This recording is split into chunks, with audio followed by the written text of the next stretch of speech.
Ryanair's racial abuse scandal. On October 19, 2018, a Ryanair flight from Barcelona to London Stansted became the center of international outrage when a white passenger, David Mesher, subjected a 77-year-old black woman, Delcy Gale, to a vicious racist tirade.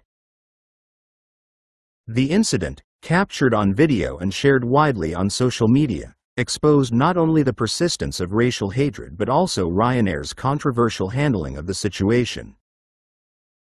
The altercation occurred on Ryanair flight FR 9015 before takeoff, while the plane was still on Spanish territory. Delcy Gale, a retired care assistant and Windrush generation migrant from Jamaica, was seated in the aisle seat beside her daughter. David Mesher, a 70-year-old former railway worker from Birmingham, attempted to reach his window seat but became enraged when Gale, who suffered from arthritis, moved slowly to let him pass. Mesher's reaction was immediate and extreme. He shouted, "I don't care whether she's fucking disabled or not. If I tell her to get out, she gets out. Move her to another seat. I can't get in while she's sat there. Don't talk to me in a fucking foreign language, you stupid ugly cow. I'll push you to another seat. I will carry on as far as I can with this ugly black bastard." Gale's daughter attempted to intervene, explaining her mother's disability, but Mesher's verbal assault escalated. Another passenger, David Lawrence, filmed the exchange, later stating he wanted to expose the racism Black Caribbean people frequently endure. Instead of removing Mesher, the cabin crew asked Gale to move seats twice, despite her arthritis. Failed to acknowledge the racial slurs, later claiming they hadn't heard them. Allowed Mesher to remain on the flight, with him smugly stating, "I'm all right, now she's gone."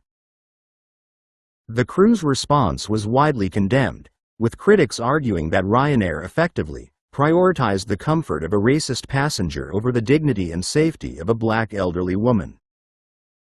The video went viral, amassing millions of views within days. Hashtags like "Boycott Ryanair" trended, with public figures like MP David Lammy supporting the campaign. Chris Grayling, UK Transport Secretary, called the incident totally unacceptable.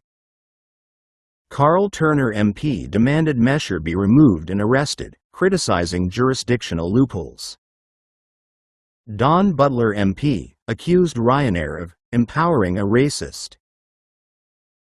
Margaret Ferrier MP said the flight attendant was incapable of responding appropriately. Ryanair's initial statement was widely criticized for failing to apologize directly to Gale in their public communications, delaying contact with her. Their first letter arrived 14 days later, claiming they only became aware of the incident via social media, despite it happening on their plane. Essex police initially investigated but concluded that since the plane was on Spanish soil, UK courts had no jurisdiction. Spanish authorities were notified, but no charges were filed against Mesher in Spain either. A week later, Mesher appeared on ITV's Good Morning Britain, offering a half-hearted apology. "I'm not a racist person by any means, it's just a fit of temper." Gale rejected his apology, stating, "You must forget and forgive, but it's going to take a long time for me to get over what he has done to me." Gale's lawyers accused Ryanair of woeful negligence in protecting her, failing to check on her well-being after the incident, mishandling her complaint with disinterest and obstructiveness. They demanded compensation and policy reforms. This was not an isolated incident. Ryanair has faced multiple scandals involving unruly passengers, e.g., a man claiming UN diplomatic immunity to avoid seat reassignment, criticism for prioritizing cost-cutting over passenger safety, While Mesher escaped legal consequences, the backlash forced a reckoning on how airlines handle discrimination. For Delcy Gale, the trauma lingered, a reminder that racial hatred persists even at 30,000 feet. The $7,000 toilet paper delivery fee.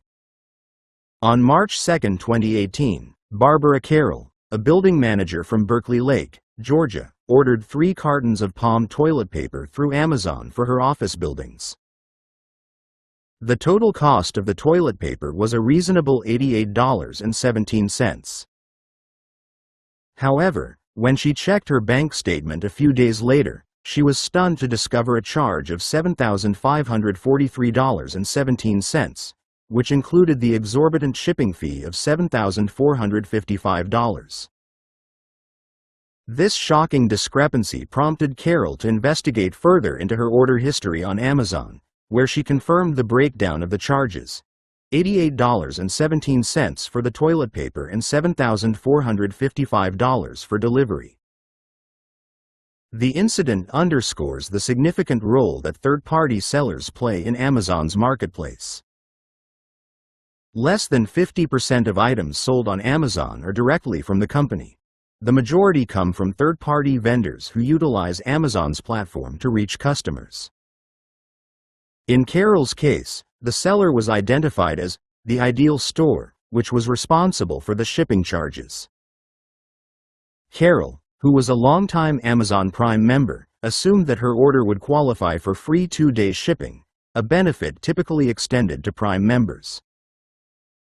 However, the toilet paper she ordered was not eligible for this service, leading to the unexpected shipping fee. Upon discovering the charge, Carroll reached out to Amazon's customer service multiple times. Each time, representatives acknowledged that the shipping fee was outrageous but insisted that she needed to resolve the issue with the third-party seller directly. This response left Carroll frustrated, as she felt that Amazon should take responsibility for the actions of its sellers.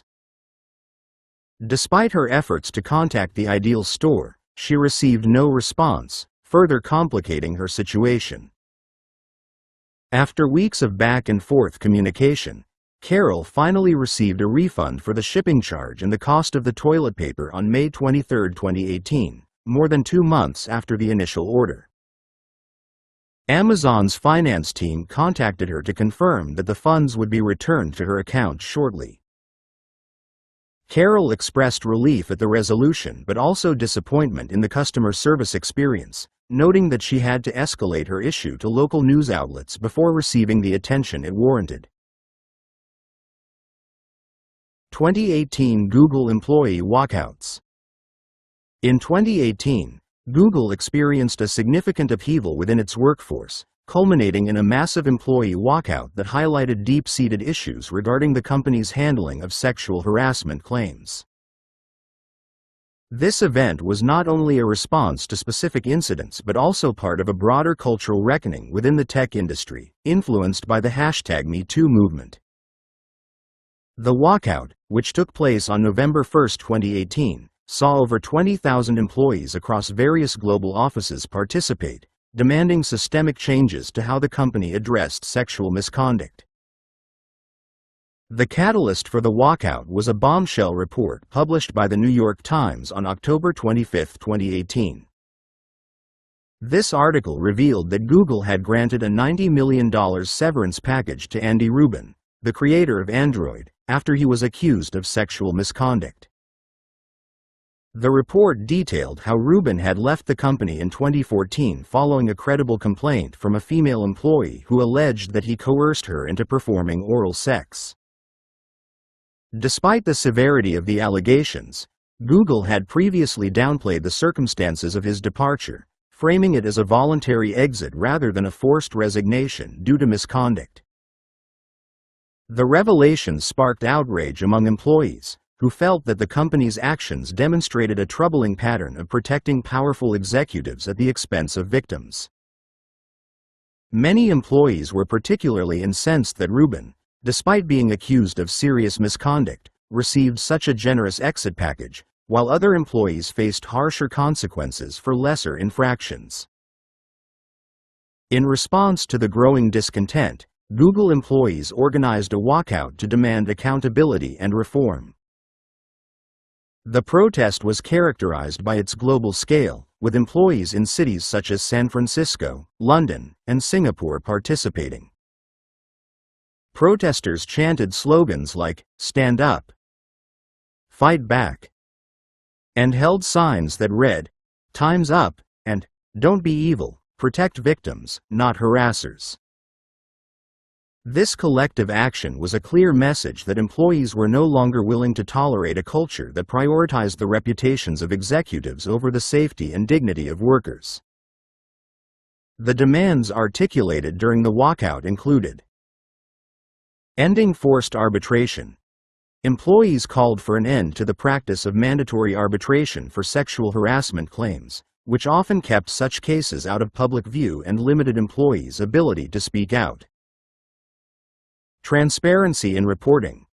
Protesters demanded that Google publish a report on sexual harassment complaints within the company, ensuring that employees could understand how such issues were handled. Improved reporting mechanisms. Employees sought the establishment of a safe and anonymous global process for reporting sexual misconduct. Diversity and inclusion initiatives. There were calls for the Chief Diversity Officer to report directly to the CEO and to have a voice in board decisions, emphasizing the need for systemic changes to address discrimination and inequity within the company. Following the walkout, Google CEO Sundar Pichai addressed the situation in a company-wide email, acknowledging the need for change and outlining steps the company would take. On November 8, 2018, Google announced it would end its practice of forced arbitration for individual sexual harassment and assault claims. This decision marked a significant shift in the company's approach to handling such allegations, aligning with similar moves made by other tech companies like Microsoft and Uber.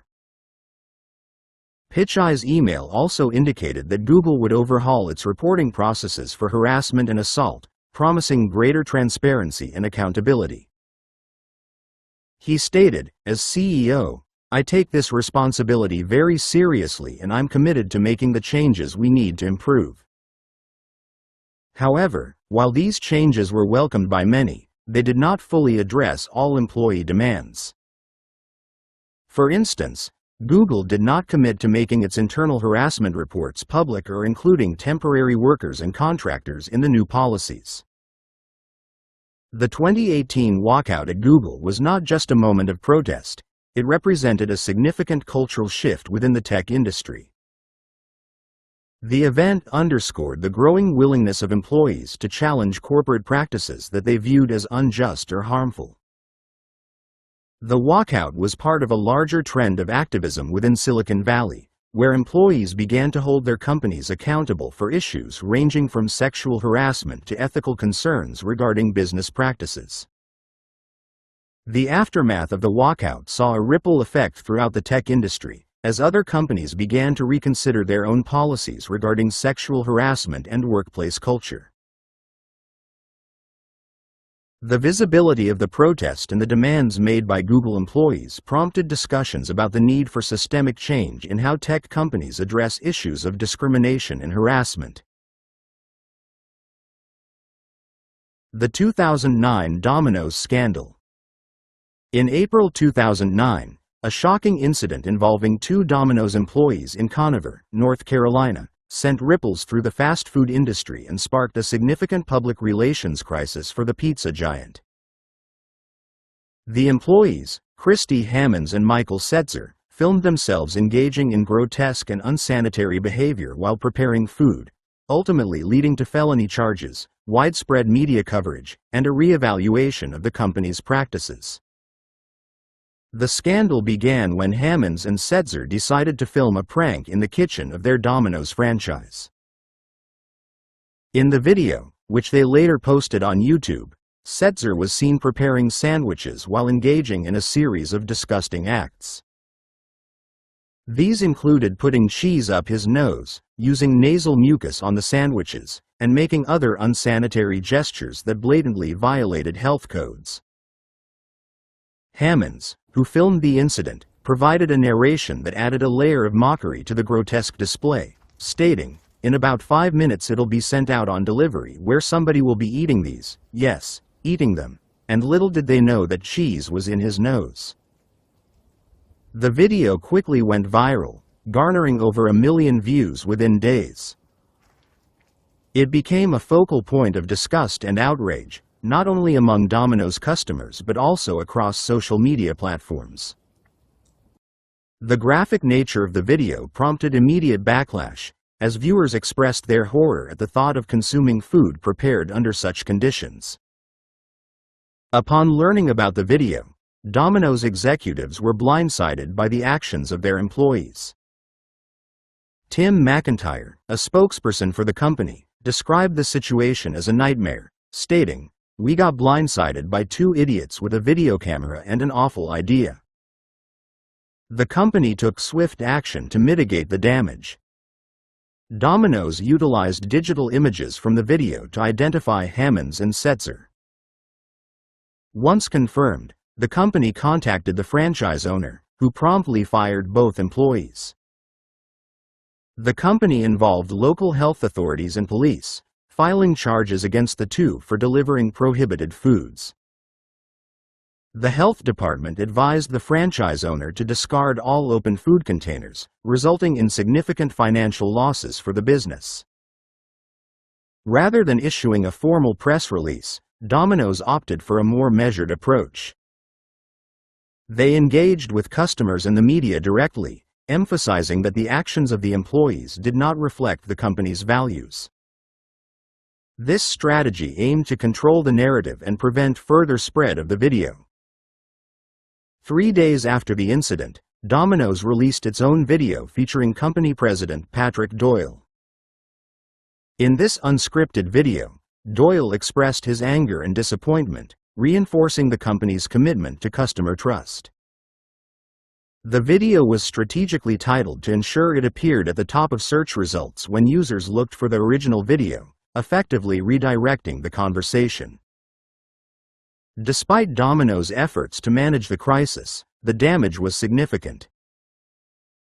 The perception of the brand shifted dramatically, with consumer trust eroding almost overnight. Research from YouGov indicated a marked decline in positive sentiment towards Domino's, as many loyal customers began to second-guess their relationship with the brand. Sales at the Conover franchise plummeted by 50%, leading to job losses for over 600 employees associated with that location. The franchise owner, Mac Patterson, expressed his distress over the incident, stating that the actions of 2 employees had devastating consequences for many innocent workers and their families. In the wake of the scandal, the local community rallied around the affected franchise.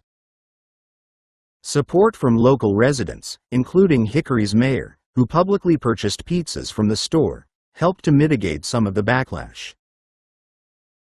However, the long-term effects of the incident lingered, with the Conover location ultimately closing in September 2009, resulting in further job losses.